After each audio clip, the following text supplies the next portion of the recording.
Attention Austin guitar players and bass players. Are you in need of setup or repair on your axe? Well, I have the guy for you, gang. That's Jason Swedberg over at J. Scott Lutherie, and you can find him at J. Scott Lutherie on Instagram. Now, if you listen to the show, you know I've been talking about Jason for years. Why is that?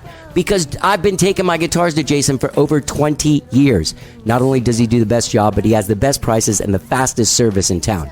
Again, find him at J. Scott Lutherie on Instagram. Not only is he doing an amazing job repairing and setting up guitars, he is now building guitars. That's right. He built me an SG Junior, which I have, and it sounds amazing. It feels great. It's the very first SG Junior he ever built. I've got a J. Scott Lutherie SG Junior. You can go see him at J. Scott Lutherie on Instagram. Get a guitar built. Get your guitars fixed. Get them set up. It's time, man. They've been hanging on the wall all through COVID. Now it's time to get them out, get them fixed, and get out there and play. J. Scott Lutherie on Instagram. Let's get down.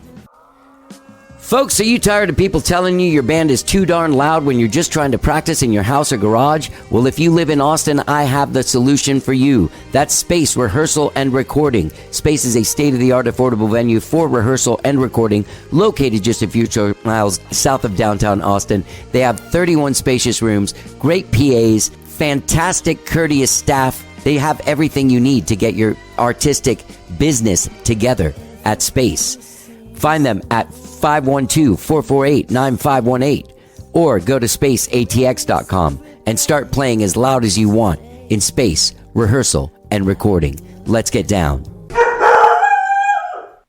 And you may ask yourself, well, how did I get here?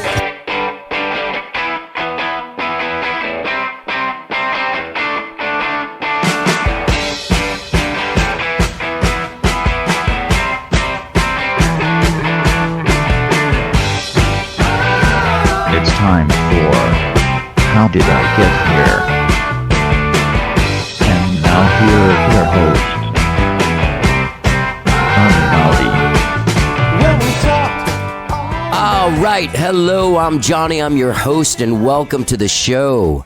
I want to welcome, today's a big show. I'll tell you what. It's a big show. There's probably a lot of new people coming and listening to the show. I have James J.Y. Young from the band Styx.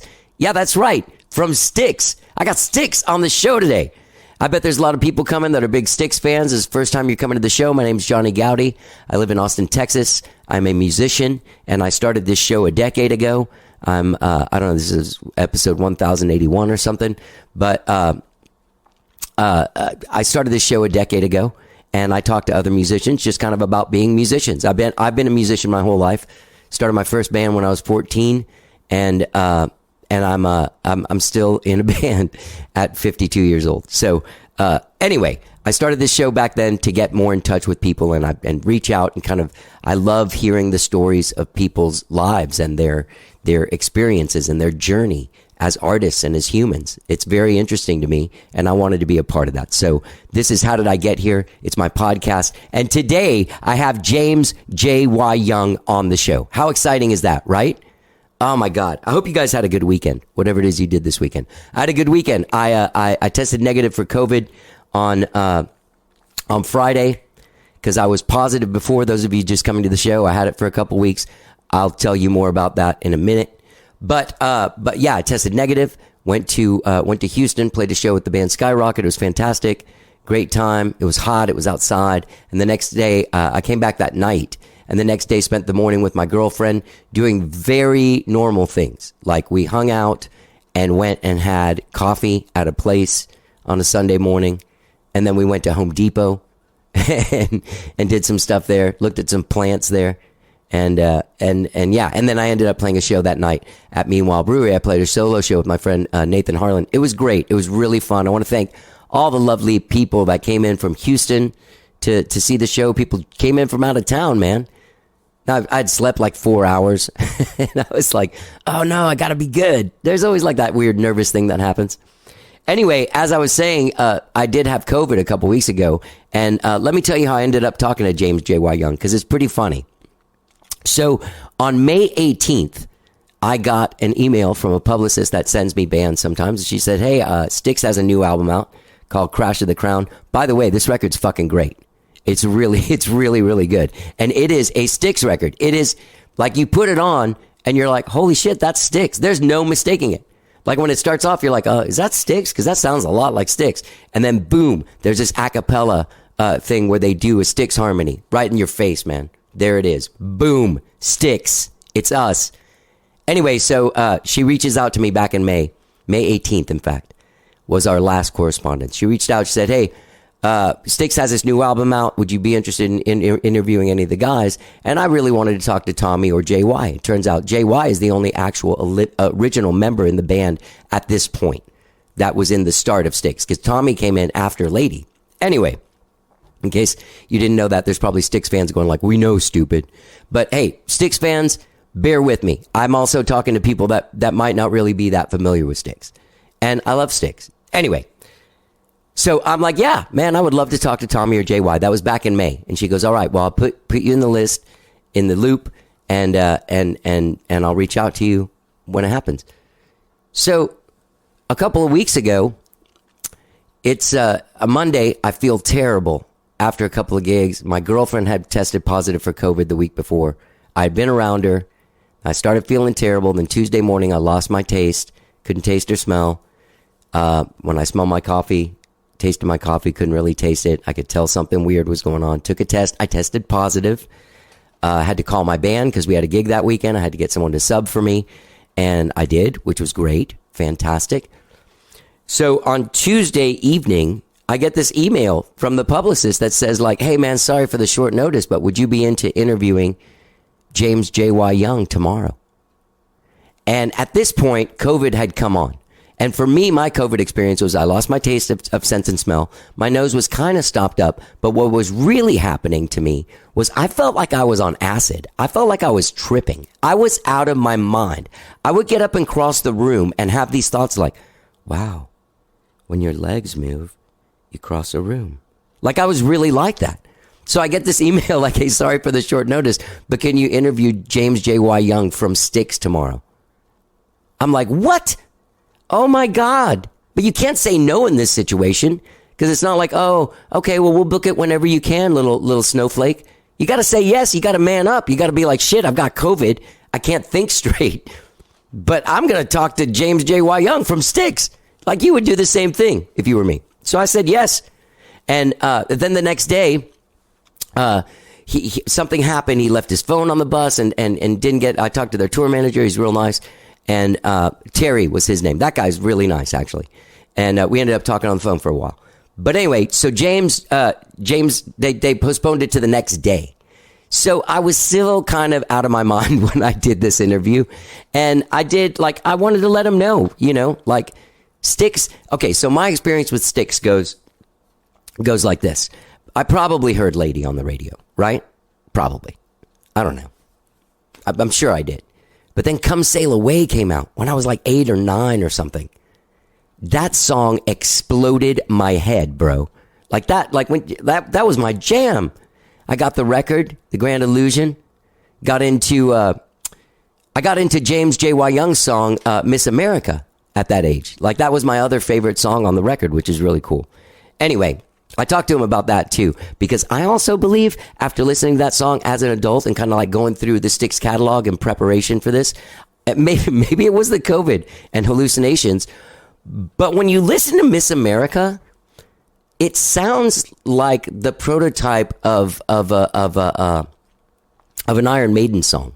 Really, like the riff and everything. If you sped it up and stuff, it just kind of has that feeling. Anyway. So I got into Styx, and then they were a band that I one of my favorite bands at the time. And I really connected with James J.Y. Young because at that point, like you didn't have MTV yet or anything like that. You could only see these people like in magazines and their band photos and stuff. And James always was kind of like making a face. He had this sort of like, he looked taller than everyone. He kind of seemed like he was the guy, you know, and kind of became, him and Tommy were always my favorite guys. I love Tommy Shaw too. Tommy Shaw's amazing. My favorite Styx song in the world is Too Much Time on My Hands. I love that song. Anyway, so that's my experience with Styx is that. And then when I got in junior high, I became friends with this guy who doesn't even know that I did this podcast until I send it to him when it comes out. My friend Craig. and he had been living in Chicago, and Styx is from Chicago, and he was very into Styx, and Paradise Theater album had come out, and we used to jam that. And I know that Craig Schilling, one of his favorite bands was Styx when we were growing up, and I know he still loves them so much. Anyway, so I'm excited for him to hear this. Craig, this is for you, baby. Anyway, so then Mr. Roboto came out, and Don't Let It End. And while I liked Mr. Roboto, I remember, because I was like in 8th grade when it came out, I liked it. Then Don't Let It End came out, and it kind of, that one, it kind of lost me. It was a little like soft rock for me at the time. I was in 8th grade, for crying out loud. Come on. Anyway, so the story of Styx. You know that Dennis DeYoung hasn't been in the band in over 20 years, but this guy, Lawrence Gowan, has come in, and he's really fantastic. There's a guy, I think, that lives here. That's their drummer, Todd Zuckerman. Fantastic drummer, amazing drummer. I think he just won like Drummer of the Year, like Prague Drummer of the Year. This Crash of the Crown record came out in June, and it was produced by Will Evankovich, who is now in the band too. And this record is fucking great. It's probably their most prog record too that I've ever heard. And JY and I talk about that too. Anyway, how exciting that I got to talk to James JY Young. Imagine, those of you who are my age that grew up with Styx, imagine your phone rings and the thing that comes up is James Young. Like, that's the name comes up on your phone, and you're like, oh God, he's calling me. You answer the phone, and he's like, Johnny G. It's great. It's great. James J.Y. Young. I love talking to him. I love Styx. Find them at styxworld.com. Check out this record, Crash of the Crown. They're actually also on tour. They will be in Austin on Saturday, October 23rd at the Nutty Brown Amphitheater. It's a little bit outside of Austin, but that's a great place to see a show. Safe, outside. And Sunday, October 24th, they'll be at Floore's Country Store out there outside of San Antonio. They're playing some cool places, man. I love Nutty Brown Amphitheater. Anyway, I'm not going to keep you from this conversation any longer. Once again, it was a setup thing, and these things are like 30 minutes. They're set. It's not just me and him grooving out. We're doing an actual interview, and it only lasts, 30 minutes. So that's kind of sad about it. I wish he would have come to my house and we would have hung out. But it was very cool having him call me on the phone. It was very exciting. This is all very exciting for me. I got to be honest with you. Styx fans, thank you for listening. I hope I hope that it's a conversation you can get into. So, without further ado, let's talk to founding member of Styx, James J.Y. Young. Let's get down.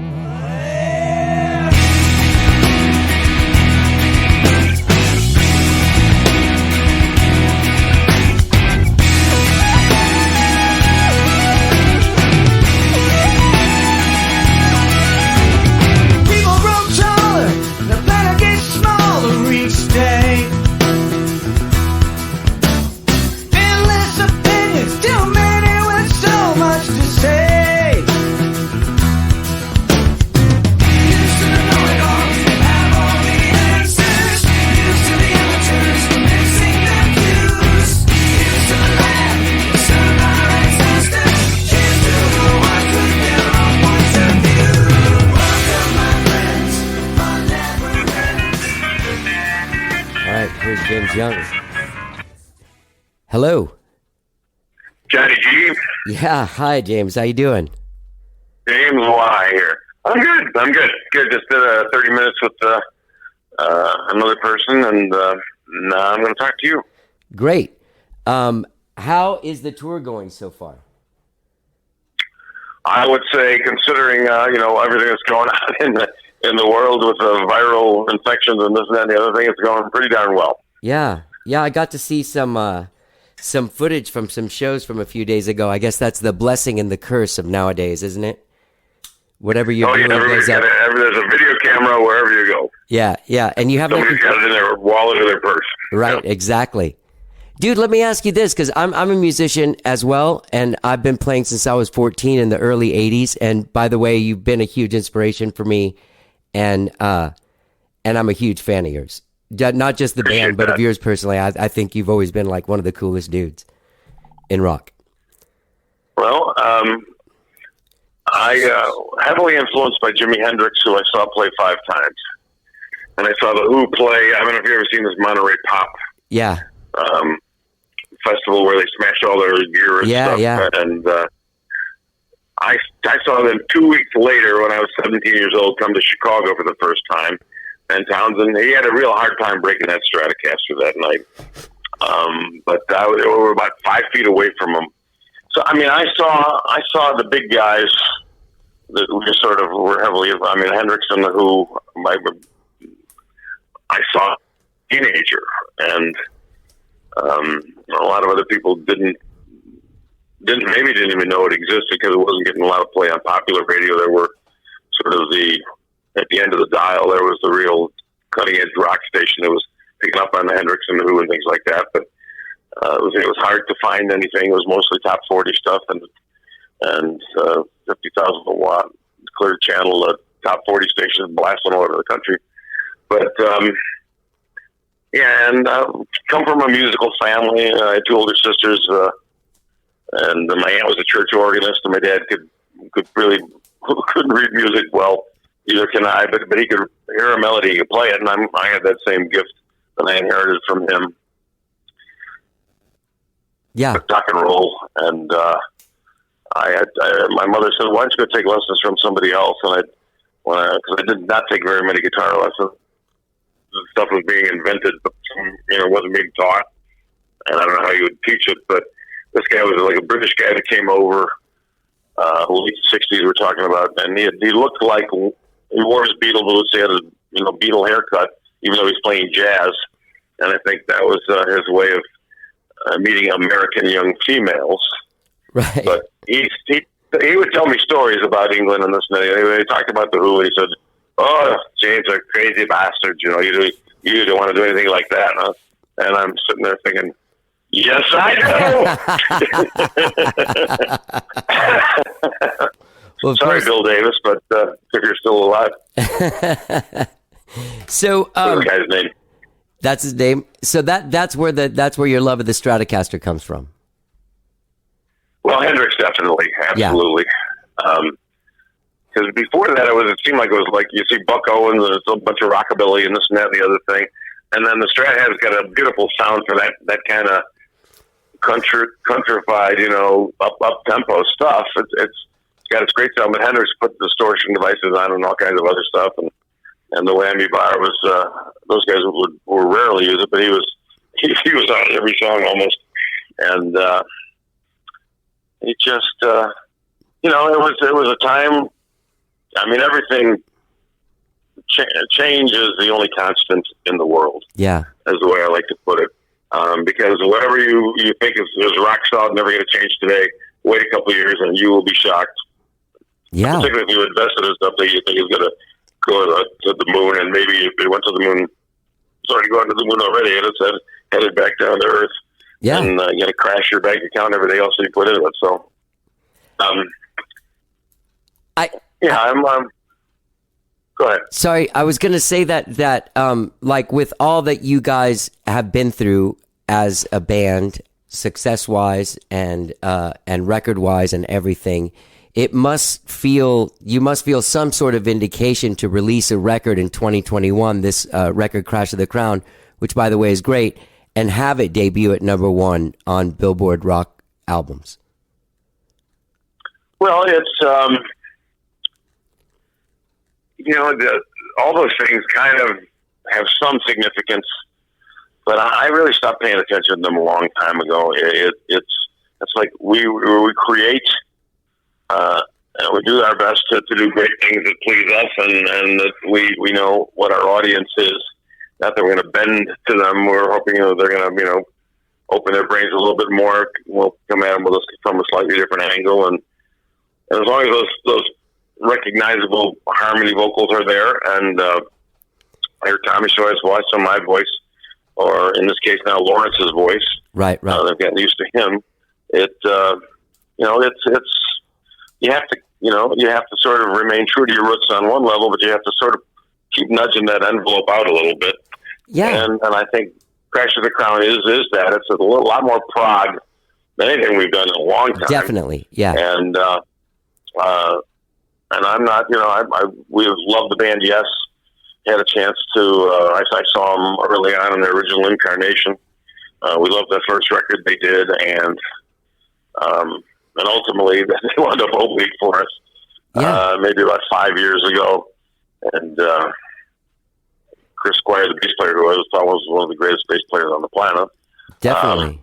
That guy's his bone structure is about twice as thick as mine. He gave me a high five me, and he tore my wrist off. But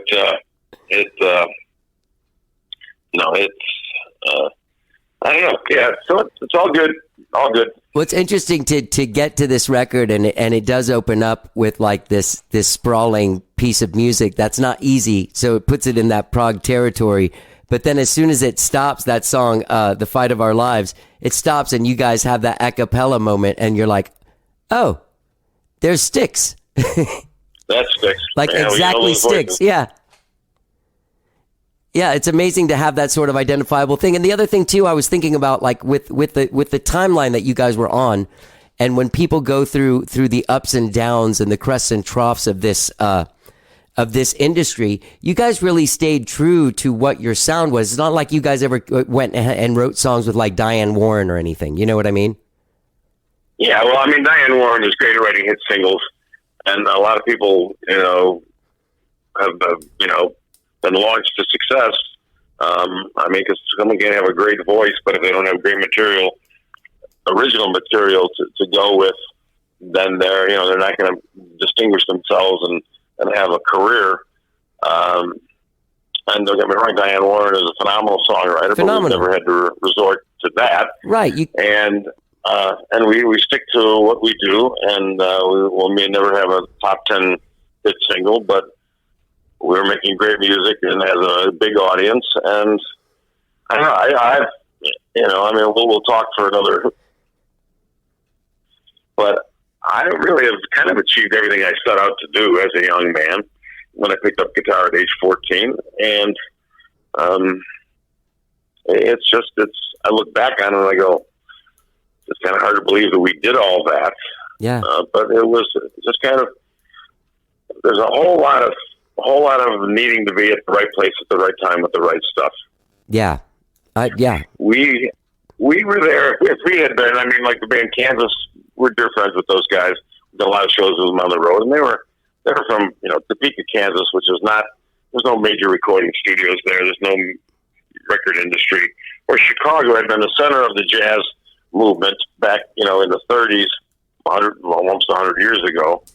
But there was a tradition of Chicago music, Chicago blues, Chicago jazz, and Chicago rock was going back to those days. It was like the Crying Shames and the American Breed, Bend Me, Shake Me Any Way You Want Me. Those were hit singles for the 50s or for the 60s, and but we wanted to go on from there and sort of with much more of a British influence, and that's because of the Beatles. Yeah, and because of bands like Yes putting out records, and for me the Who, obviously, and Hendrix. So I don't know. We just kind of took our own influences. We do what we do, and it's sounding very prog at this point. Yeah, but we have the musicians capable of doing it justice in a live setting, and then maybe even take it to another level in the live setting, depending on how the energy of the crowd is and everything. And so I don't know. As I look back on our almost 50 years of recording career, we signed the recording contract. First one, forgive me if I've said this already, but February 22nd, 1972, and coming up this next February, be 50 years on 2/22/22. Wow, man. You are entering the Twilight Zone. Congratulations. Man, can you get it? When did we're not there yet. No, not yet, but you will be. Tell me a little bit about when did you guys make Crash of the Crown? Was that on? Did you do that during the pandemic? Did you record it remotely? How were you guys able to make this record? Well, Tommy and Will Vankovich, who produced the record and co-wrote stuff with Tommy. Tommy had actually met Will when he was when Tommy was in Damn Yankees. It was like, acquaintance of Jack Blade and a writer, Right. and a guy that had been in bands, lesser bands here and there. And but Tommy just really enjoyed writing with Will, and he actually sort of helped him financially to be able to move to Nashville and get involved in the Nashville scene there, being the good writer that he is. And then those guys started writing, and then Lawrence had been writing separately, and I was taking a vacation. But all of a sudden I get a call from the Clear Blue, JY, we need you to come down here and play some guitar and sing on this record. I said, okay. I went down there two or three different times and play guitar, do your JY thing here, do your JY thing there.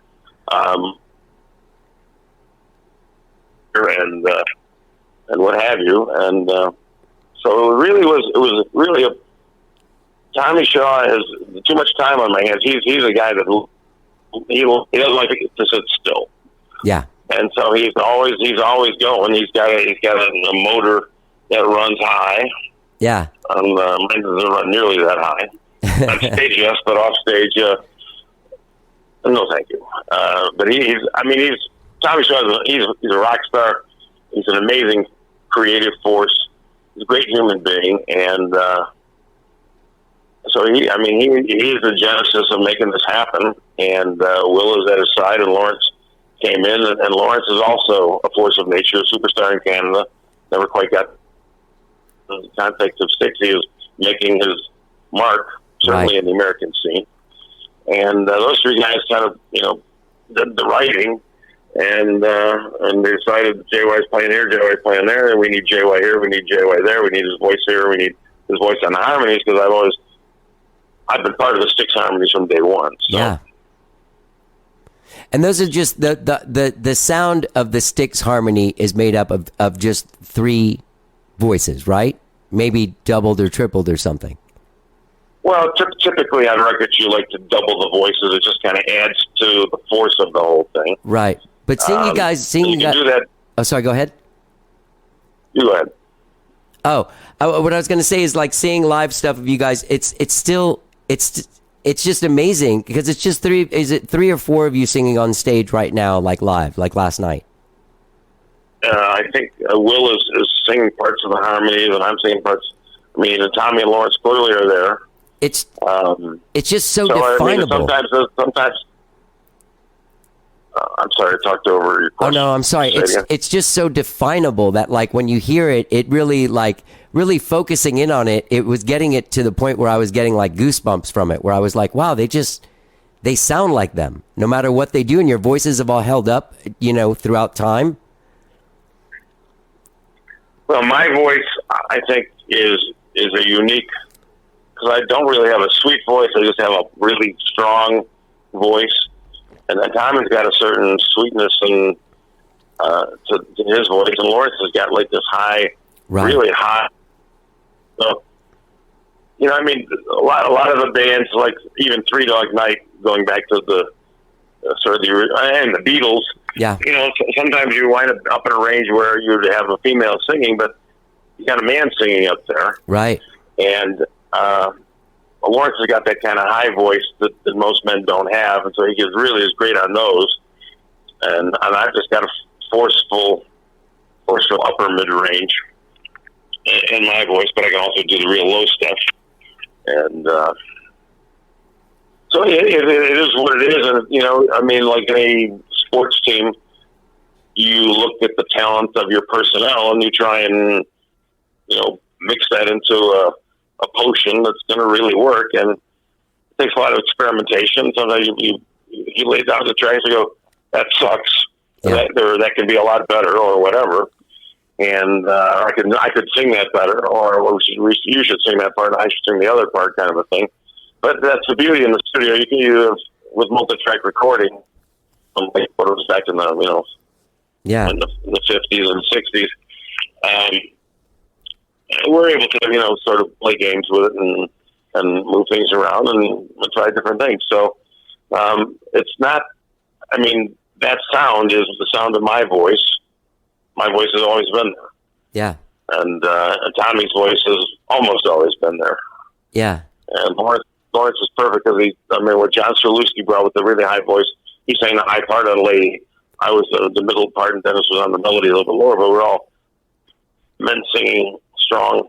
Yeah. And high. So, was crashing cymbals and guitars. Yeah. Anyway, let me get a sip of water here. I'm getting a little dry. Sure.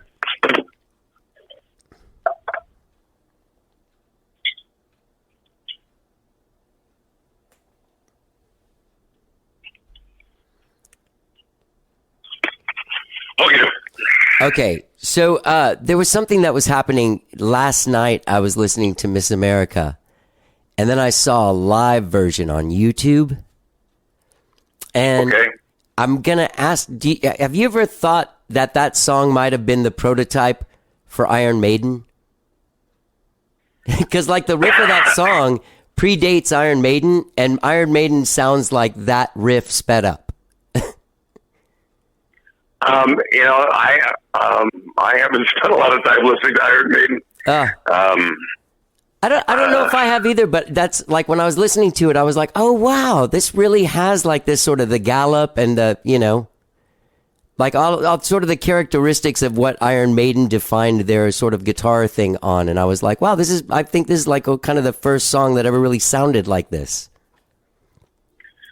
I can't speak for Iron Maiden. What I do know is the first time we played England, which was in late 1977, that Joe Elliott and Phil and a bunch of the guys from Leopard were in the audience to see us when we played Sheffield, England for the first time. I mean, I was maybe it was 78.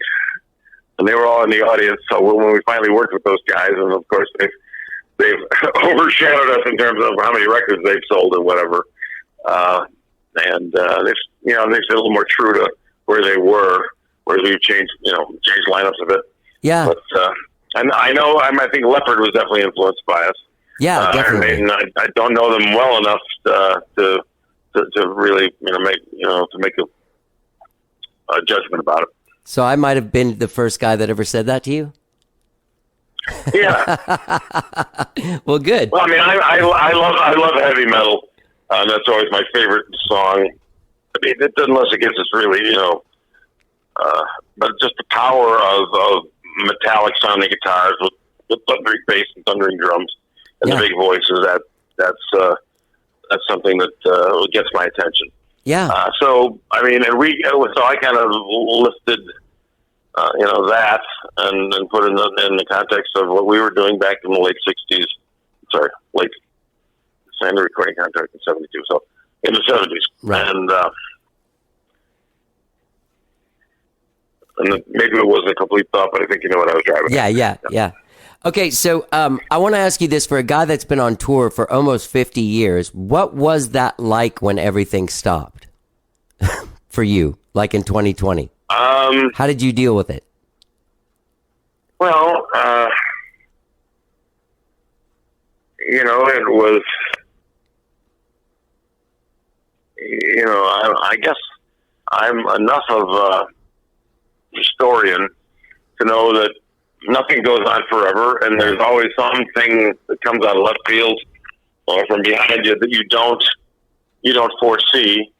But there's been an ebb and flow to a lot of different careers with music people, certainly with film actors, where they're hot for 10 years and then they disappear, and then all of a sudden they get brought back in a different context, and it's right. It's that, and for me, honestly, I've been married to the same woman since 1972, and That's she's amazing. had some illness problems here and there, and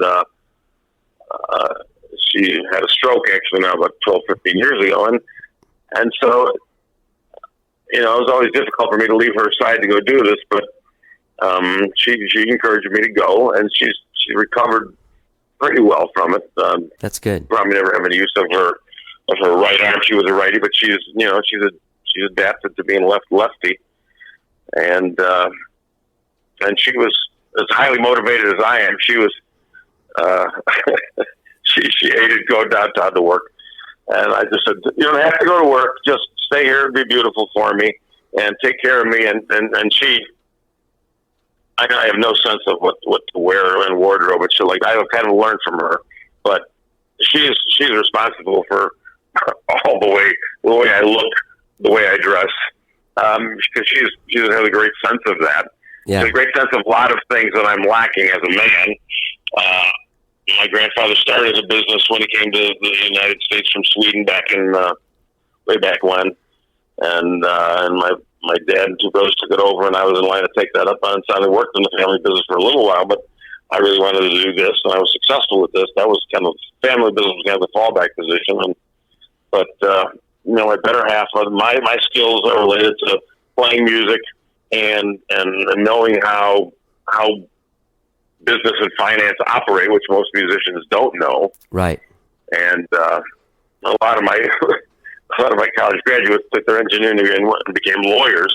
Right. So I've got a host of lawyers I can rely on for all kinds of different stuff. So I don't know. It's my wife rounds me out in just and balances me in an amazing way. And to me, she's the most beautiful creature to ever walk the planet. And even though she's not 100%, I want to be by her side as much as I can. And touring makes it impossible to go back and forth and still have energy. I could take a private jet back and forth, but then I would be broke. Not probably not making any money. And my wife hates me taking private jets, so I've stopped doing it. But in any event, she's my balance, and she was a Hendrix fan. She loves so much of the music that I love, and so we're I don't know.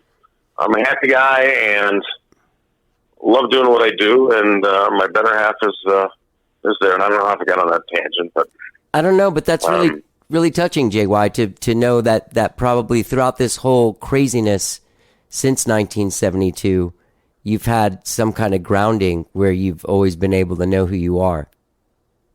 Well, I mean, I had a sister that became quadriplegic when she was in her mid-20s, and she had just gotten married. And the husband hung around for a while, but then he eventually flew the coop. Right. And my mother took her back home, and my mother lived to be 98 years old, and my mother took care of my quadriplegic sister for 25 years. I mean, we brought hired help in or whatever, because my mom, particularly as she got older, couldn't do it all. Right. But it,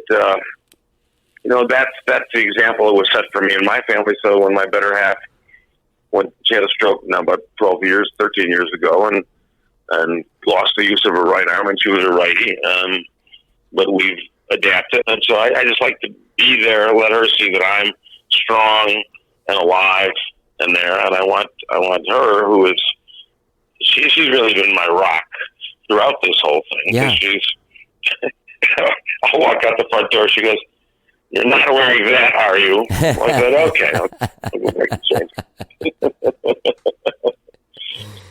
But she has a tremendous sense of style, and I'm lacking there. But she's the one that dresses me funny. So, well, that's good.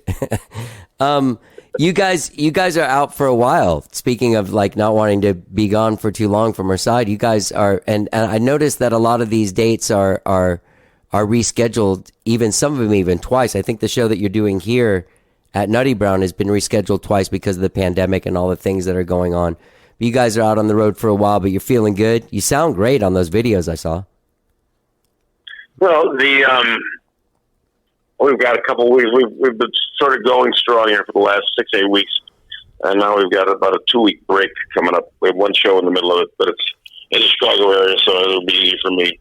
And I'll just go back home that same night probably, or well, maybe I won't go on the same, but I'll be gone one night. We've got a full 2 weeks at home, and then that'll be, the voices will be rested. Yeah. What have you, and get a chance to sort of rebalance the machine and go back at it again. Yeah. Well, congratulations on this new record. You guys really, it's inspiring to get to see artists that are a decade or so ahead of you, still creating, you know what I mean? Because a lot of times in artists as they get older, they lose that edge to create, and to hear an album that's so great with so much passion and still so much excitement to make music, it's pretty amazing. Well, I mean, the credit goes to Tommy and Lawrence in a big way, and it goes to Todd. I mean, Ricky Phillips is no damn slouch. That guy's a rock star. Yeah. And I've started calling him Cool Hand Luke. He looks like a rock star. He's a great bass player. Chuck, to Chuck's credit, has obviously had a lot of illness issues, but he comes out and sits in, and sometimes we'll have two bass players on stage, which is, I don't know, you can get away with it. I've seen other bands that do that. Yeah. It's pretty rare, but we just have a great sense of family here, and I mean, Tommy and I have had our ups and downs, but it's the I don't know, the whole thing is working. Yeah. And so don't mess with it. No, don't. Yeah. And yeah. It's also it speaks volumes that you guys have really not had many members change. I mean, you've had some significant changes, and at one point you guys called it quits but got back together. But the fact of the matter is since you reunited in the 2000s or whatever, since Lawrence got in the band, it's essentially been the same band. Essentially, it has been, and one thing I preach to everyone I talk to about, well, how come this? I said flexibility and adaptability. Change is the only constant in the world, in the universe, and something's going to change your mind about this 4 months from now. But let's try and adapt here. Let's not freak out. We can manage everything if we just take a deep breath and back up a little bit and take a long look at it and say, well, what if we did this, just move a few chess pieces around the board and go back at it again. Yeah. Well, man, I won't keep you. I know we're nearing the end of our thing, but for those of you, I'm based in Austin here, so people can see you guys Saturday, October 23rd at the Nutty Amphitheater, or if you live in the San Antonio area, Sunday, October 24th at Floore's Country Store. Both great places. I've played them both. I love them. Sounds great. Yeah, man. Thank you so much, and I wish you a lot of luck and success. My pleasure. Nice talking to you. Thanks. Nice talking to you, buddy. Okay. Bye now.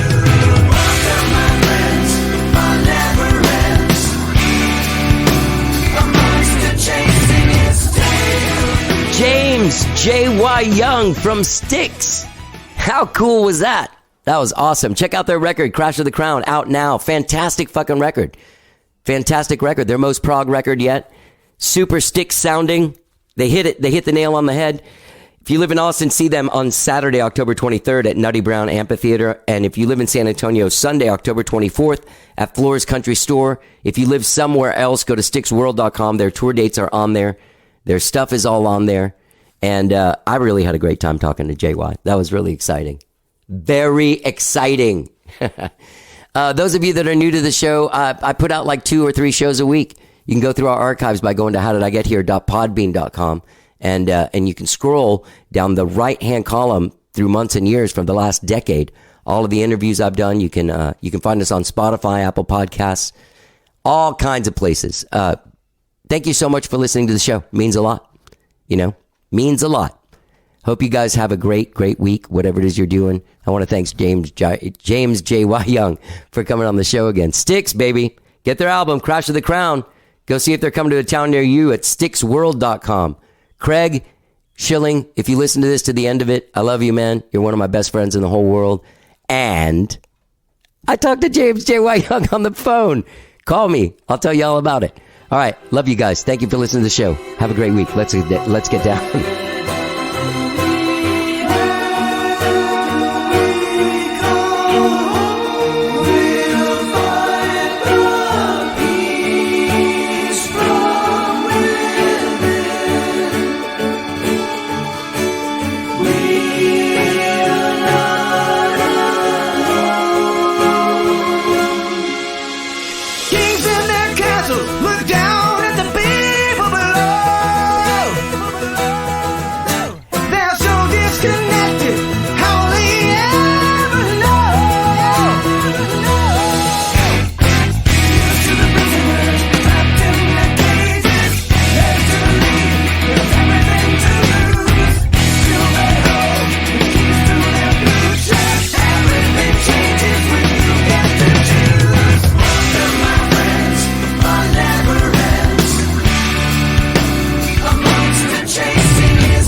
Oh,